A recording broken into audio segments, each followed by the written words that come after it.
എൻ്റെ വീട്ടിൽ എൻ്റെ അമ്മക്ക് പോലും ഈ പറഞ്ഞാൽ മനസ്സിലാവും. എനിക്ക് തോന്നുന്നത് ഈ ഇൻ്റർവ്യൂ എൻ്റെ അമ്മ കാണുന്നുണ്ടെങ്കിൽ എനിക്ക് അമ്മയോട് നേരിട്ട് പറയണം എന്ന് വിചാരിച്ചിട്ടുള്ള കാര്യങ്ങൾ പറയുന്നുണ്ട്. അമ്മയുടെ മോൻ നശിച്ച് പണ്ടാരടങ്ങി പോകുന്ന മോനായിരുന്നു.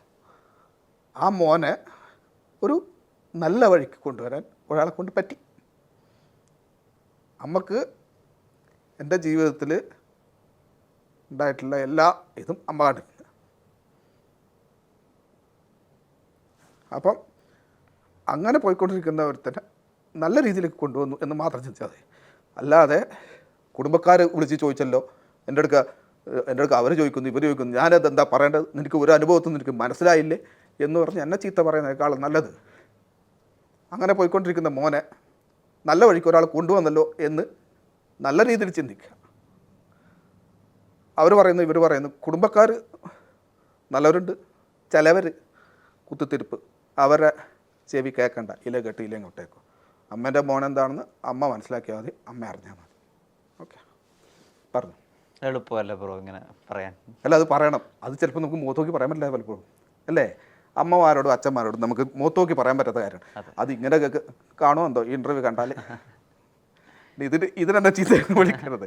അമ്മ മാത്രമേ ഉള്ളൂ ഇപ്പോൾ എനിക്ക്. എന്ന് വെച്ചാൽ എൻ്റെ ജീവിതത്തിൽ ഇപ്പം എൻ്റെ ചേട്ടൻ പോയി അകാലത്തിൽ ഒരു എൻ്റെ ചേട്ടൻ നല്ല കഴിവുള്ളൊരുത്തനായിരുന്നു. എൻ്റെ ബ്രദർ ജിതേഷ് മോഹൻ എന്ന് പറഞ്ഞാൽ നല്ലോണം പാട്ട് പാടും, BCCI ലെവൽ 1 അമ്പയർ, ഒരു മാത്സ് ടീച്ചർ എല്ലാം ആയിരുന്നു. പക്ഷേ പോയി. ഉള്ളിൽ ഒരുപാട് ഇങ്ങനെ കെട്ടിക്കെടുക്കുക കുറേ ഉണ്ട്. അത് നമ്മൾ ഇപ്പോൾ പുറത്താണ്. ഇത് ഞാൻ ഇവളോട് പറഞ്ഞിട്ടുണ്ട്. We should share our happiness, should not share our sorrows. എന്ന് വെച്ചാൽ നമ്മുടെ സങ്കടങ്ങൾ കേൾക്കാൻ വലിയവർക്കും താല്പര്യം ഉണ്ടാവില്ല. ഞാനിപ്പോൾ എൻ്റെ സങ്കടങ്ങൾ ഇപ്പോൾ പറഞ്ഞു വെച്ചിട്ട് ബ്രോന് ഇഷ്ടംപോലെ സങ്കടങ്ങൾ ഉണ്ടാവും, അല്ലേ? അതിൻ്റെ കൂട്ടത്തിൽ എൻ്റെ സങ്കടം കൂടി പറഞ്ഞിട്ട് ഞാനൊരു വിഷമിക്കുന്നത്. സന്തോഷിക്കുക, ഉള്ള സമയത്ത് നമ്മൾ ചിരിച്ച് കളിച്ച് സിനിമയൊക്കെ കണ്ട് അടിച്ച് പൊളിച്ച്. സങ്കടങ്ങൾ ഞാൻ ഇടയ്ക്ക് അമ്മയുടെ കാര്യം പറഞ്ഞാൽ അവൾക്ക് കരയുന്ന കാണാം, കരയും. ഞാൻ കൊന്നാലും കരയും പിടിച്ചു നിർത്തും. ഞാൻ പറയും, എൻ്റെ മുമ്പിൽ എനിക്ക് കരയുന്നത് കാണുന്നത് എനിക്കിഷ്ടമല്ല. പറയാൻ പാടില്ല ശരിക്കും. അവരെ ചേർത്ത് പിടിക്കുകയാണ് വേണ്ടത്, അല്ലേ? ചേർത്ത് പിടിക്കാൻ തോന്നില്ല. ഞാൻ പറയാം, എനിക്കിഷ്ടമല്ല. എനിക്ക് എന്തൊരു ദേഷ്യം വരിക, ഒരാൾക്ക് എനിക്ക് ഇഷ്ടമല്ല. എനിക്ക് ചിരിച്ച് കളിച്ച്. അതുകൊണ്ടാണ് ഞാൻ പറഞ്ഞത്, സങ്കടങ്ങൾ ഷെയർ ചെയ്യുന്നേക്കാളും നമ്മൾ സന്തോഷങ്ങൾ ഷെയർ ചെയ്യുന്നതായിരിക്കും കുറച്ചും കൂടി നല്ലത് എന്താണ് എൻ്റെ ഒരു പോളിസി. എന്തും പറയാം ഇപ്പം അമ്മയുടെ അടുത്ത് പറയാം. അമ്മ ഇപ്പം ഞാൻ പറഞ്ഞില്ലേ, അമ്മ ഒറ്റക്കാണുള്ളത്. മാസത്തിലൊരിക്കൽ എനിക്ക് കുറച്ച് ദിവസം സമയം കിട്ടുമ്പം, ഒരു 4-5 ദിവസം അടുപ്പിച്ച് കിട്ടുമ്പോഴേ നമുക്ക് കണ്ണൂർ വരെ പോയിട്ട് വരണമല്ലോ, എനിക്ക് പോകാൻ വേണ്ടി പറ്റൂ. അപ്പം ഹോസ്പിറ്റലിൽ പോവുക, കാര്യങ്ങൾ ഒറ്റക്കാണ്. ആ വീട്ടിൽ ഒറ്റക്കാണ്. അപ്പം അമ്മയെന്ന് പറയുമ്പോൾ കണ്ണൂരിലൊരു കൺസർവേറ്റീവ് ആയിട്ടുള്ള അല്ലെങ്കിൽ ഒരു സാധാരണ അമ്മയായിരിക്കുമല്ലോ, എത്ര പ്രോഗ്രസീവായിട്ട് ചിന്തിക്കുകയും പ്രോഗ്രസീവായിട്ട് ചിന്തിക്കുന്നതല്ല.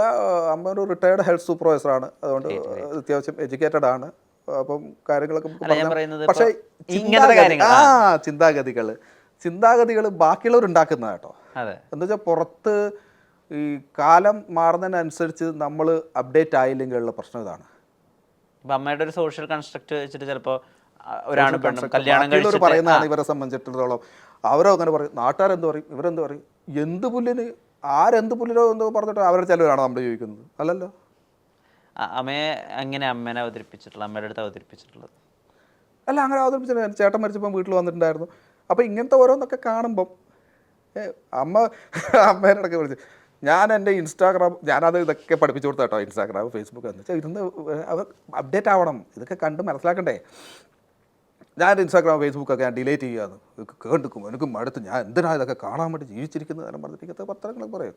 അതുകൊണ്ടാണ് ഞാൻ ഇപ്പോൾ പറഞ്ഞത്, അതിൻ്റെ ഒന്നും കാര്യമില്ല അമ്മ, ഇതൊക്കെ ഒരു വഴിക്കങ്ങ് പോകും, അങ്ങ് വിട്ടേക്കുക, അവരെ പാട്ടിനങ്ങ് വിട്ടേക്കുക, അത്ര തന്നെ, അല്ലേ? അമ്മയും ജിഷും തമ്മിൽ സാമ്യങ്ങൾ എത്രത്തോണ്ടുണ്ട്? എന്തെങ്കിലും കാര്യത്തിൽ സാമ്യമുണ്ടോ? സാമ്യം എന്താണ്, നമ്മളെ വൃത്തിയും കാര്യങ്ങളും ബാക്കിയുള്ള ചിന്ത, കുറേ സാമ്യക്കേടുകളുണ്ട്. ഒന്ന്, ഞാൻ ഭയങ്കര പറഞ്ഞാൽ അവൾ ഭയങ്കര യാത്ര ഇഷ്ടപ്പെടുന്നത്, ഞാൻ അങ്ങനെ വലിയ യാത്ര, പക്ഷേ ഇപ്പം ഞാൻ ഇഷ്ടപ്പെട്ട് വരുന്നുണ്ട്, ഞാൻ ഇങ്ങനെ പോകാറുണ്ട്. പക്ഷേ ഞാൻ ഒരു ദിവസം ഒരു സിനിമയോ അല്ലെങ്കിൽ ഒരു പുതിയ സീരീസ് നെറ്റ്ഫ്ലിക്സ്, ആമസോൺ അങ്ങനെയൊക്കെ പറയുന്ന പല ഇതിലും ഏതാണോ അന്ന് ഒന്ന് ഞാൻ കണ്ടിരിക്കും.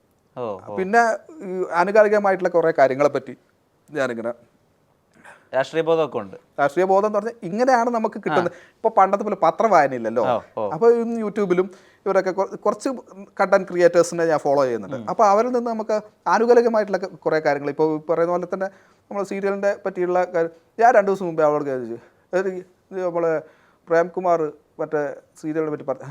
ഇല്ല ഏട്ടാ, ഞാൻ പറഞ്ഞു ഇതൊക്കെ അറിഞ്ഞിരിക്കണ്ടേ, ഇന്നതല്ലേ എന്ന് പറഞ്ഞിട്ട് അങ്ങനെ. FTC ചെയർമാനാണ് പറയുന്നത് ചില സീരിയലുകൾ എൻഡോസൾഫാൻ പോലെയാണ് എന്നൊക്കെ.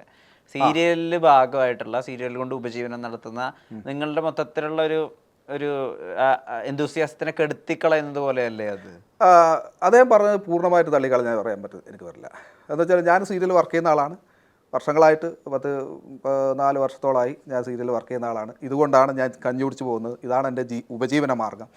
പക്ഷേ ഇത്രയും കാലത്തെ ഒരു അനുഭവത്തിൽ നിന്ന് എനിക്ക് മനസ്സിലായത് ഇദ്ദേഹം പറഞ്ഞതിൽ കാര്യമില്ലാതെ ഇല്ല. അദ്ദേഹം ചില സീരിയലുകൾ എന്താണ് പറഞ്ഞത്, ഇതേ പ്രേംകുമാർ എന്ന് പറഞ്ഞ ആൾ, ഇതേ പ്രേമാട്ടൻ, അതൊക്കെ നല്ല പരിചയമുള്ള ഒരാളാണ്.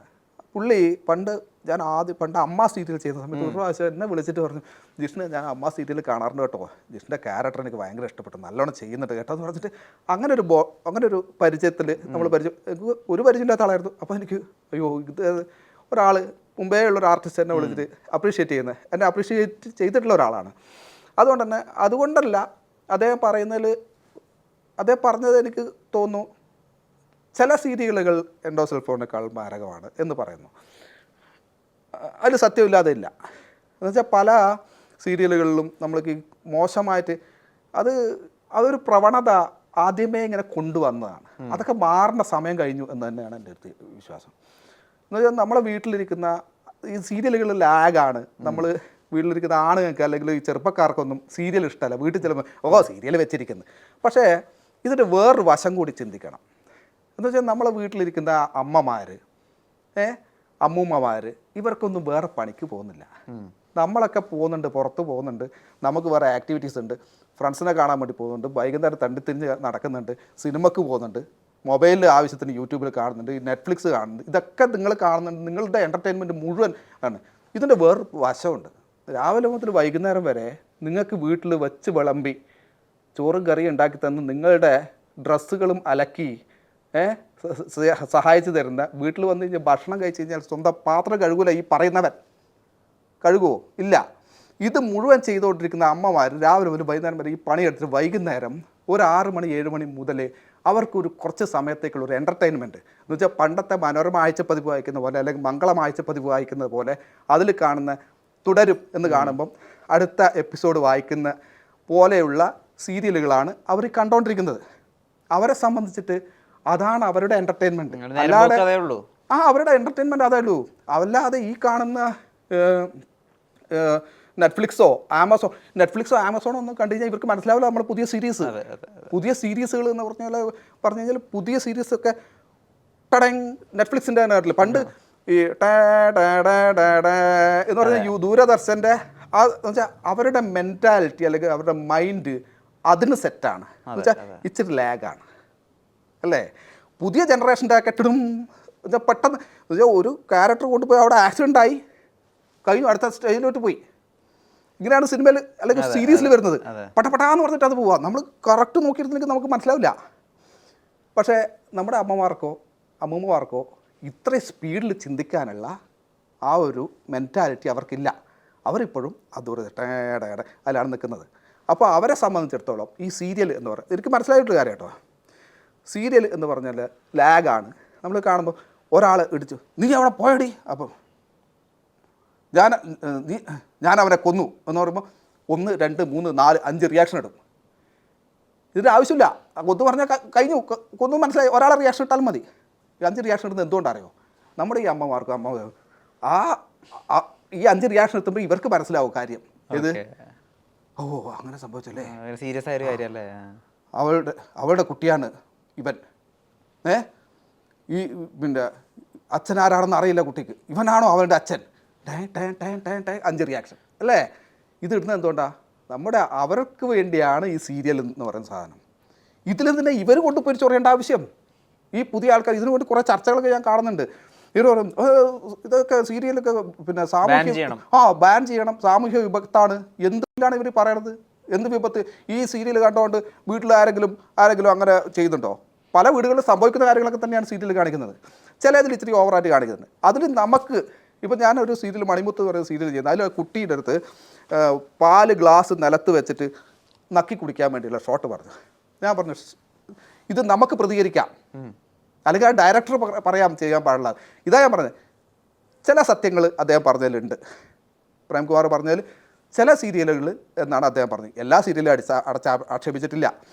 അപ്പം ഇങ്ങനെയുള്ള ഞാൻ പറഞ്ഞു സാർ, ഇത് കുട്ടികൾ കാണുന്ന ഒരു സീരിയലാണ്, നമ്മൾ കൊടുക്കുന്ന മോശമായിട്ടുള്ള തെറ്റായിട്ടുള്ള സന്ദേശമാണ്, ആ ഷോട്ട് ഒഴിവാക്കിക്കൂടെ എന്ന് ഞാൻ ചോദിച്ചു. ആ ഷോട്ട് ഇട്ടില്ല. ആ ഷോട്ട് ഇട്ടില്ല. അത് നമുക്ക് മാറ്റാം അല്ലേ? നമുക്കൊരു സ്പേസ് ഉള്ളവർക്കേ പറയാൻ പറ്റും. പുതിയതായിട്ട് വന്ന ആർട്ടിസ്റ്റുകൾക്ക് അത് പറയാൻ പറ്റില്ല. നമ്മൾ തന്നെ പറഞ്ഞാലും ഇവനാരും മമ്മൂട്ടി, ഇവനാരും എൻ്റെ ഹലോ ഡയറക്ഷൻ എനിക്കറിയാം, നീ ഉണ്ടാക്കട്ടാ എന്ന് പറയുന്ന ഡയറക്ടേഴ്സും ഉണ്ട്, മനസ്സിലാക്കുന്ന ഡയറക്ടേഴ്സ് ഉണ്ട്, നമുക്ക് ഫ്രണ്ട്ലി ആയിട്ടുള്ള ഡയറക്ടേഴ്സ് ഉണ്ട്, നമുക്ക് അവരോടൊക്കെ പറയാം. പക്ഷേ അത് ഇതൊക്കെ ബാൻ ചെയ്യുക എന്ന് പറയുമ്പം നിങ്ങൾ ചിന്തിക്കേണ്ട ഒരു കാര്യം എന്ന് വെച്ചാൽ, ഈ പറയുന്ന ചെറുപ്പക്കാരിൽ നിന്ന് നിങ്ങളെ പോലെയല്ല ഇവർക്ക് ചിന്താതി. അവർക്ക് വൈകുന്നേരം ഉണ്ടാകുന്ന ഒരു എൻ്റർടൈൻമെൻ്റ് അല്ലേടോ, അത് അവർ എൻ്റർടൈൻ ചെയ്തോട്ടെ, അവർ കണ്ടോട്ടെ, സീരിയൽ കണ്ടോട്ടെ. അതിനെക്കൊണ്ട് നിങ്ങൾക്കെന്ത് കുഴപ്പം? നിങ്ങൾക്ക് വീട്ടിൽ വന്നു കഴിഞ്ഞാൽ പിന്നെ ചാനൽ മാറ്റിയിട്ട് സ്പോർട്സ് ചാനൽ കാണണം എന്താ ഇത്ര നിർബന്ധം? നിങ്ങൾക്ക് ആ മൊബൈൽ കണ്ടാൽ പോരെ? നിങ്ങൾക്ക് കാണേണ്ട നെറ്റ്ഫ്ലിക്സിലില്ലേ? നിങ്ങൾക്ക് കാണേണ്ട യൂട്യൂബിലില്ലേ? ഒക്കെ വേറെ കാണേണ്ട സൈറ്റുകളൊക്കെ നിങ്ങളുടെ മൊബൈലില്ലേ? ഇതൊന്നും നിങ്ങളുടെ അമ്മമാർക്കും പെങ്ങന്മാരുടെ ഒന്നും അല്ലെങ്കിൽ അമ്മൂമ്മമാരുടെ ഒന്നും ഫോണിലില്ല.